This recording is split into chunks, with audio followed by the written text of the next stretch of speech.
Hello बच्चों, चलिए प्रश्न पढ़ते हैं। प्रश्न दिया कि किसी द्रव के वाष्प दाब को परिभाषित कीजिए। किसी द्रव का वाष्प दाब किस प्रकार प्रभावित होता है जब इसमें एक वाष्पशील विलेय घोला जाता है। तो सबसे पहले बात करें अगर इस प्रश्न में मुख्य अवधारणा की, तो देखो क्या होगी। मुख्य अवधारणा जो इस प्रश्न में होगी वो होगी वाष्प दाब, वाष्प दाब तथा वाष्प दाब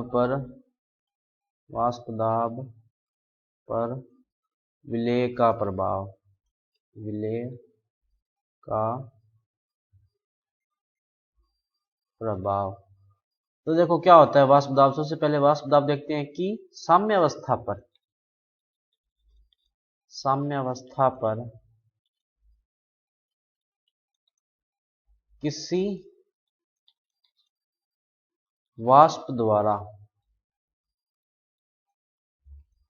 द्रव की सतह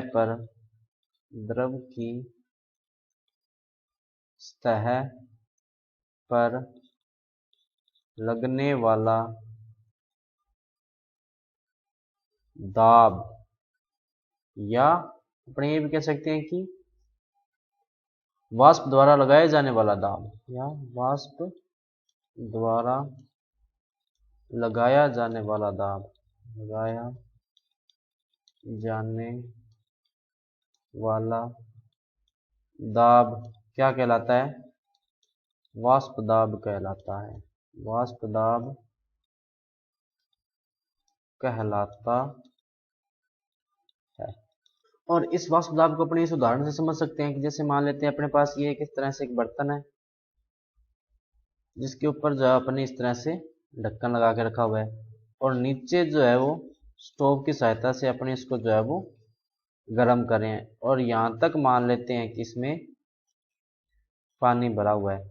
जब इसको गर्म करेंगे तो इस तरह से भाप के रूप में जो है जल ऊपर जाएगा, यानी भाप बनेगी, और ऊपर जाके भाप जो है वो धीरे धीरे बूंदों के रूप में संघनित होने लग जाएगी और वापस जो है जल में मिलना शुरू हो जाएगी।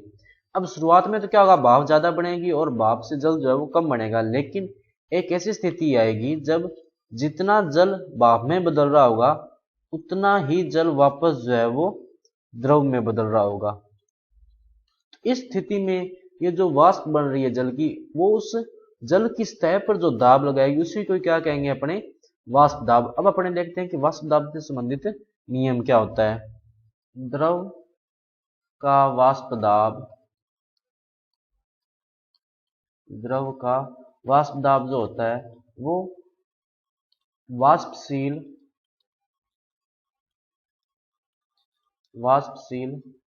विलेय के आंशिक वाष्प दाब पर निर्भर करेगा। देखो कैसे, इसका मतलब क्या हुआ, वाष्प दाब पर निर्भर करेगा। देखो कैसे कि मान लेते हैं कोई एक जो है ए विलायक है जो सबसे पहले है, और बी जो है वो अपने ये जो बोल रहे हैं कि एक नया अपने घोला है, तो वो भी मान लेते हैं क्या हो गया, विलेय हो गया, जो कि क्या है, दोनों ही वाष्पशील है। अब ए का जो आंशिक दाब होगा, ए का जो आंशिक दाब होगा वो होगा P0A इंटू एक्स ए, P0A इंटू एक्स ए।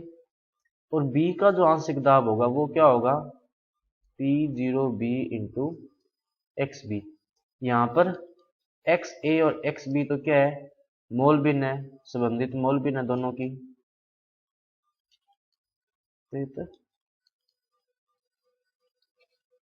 मोल भिन्न है। और P0A और P0B ये क्या है,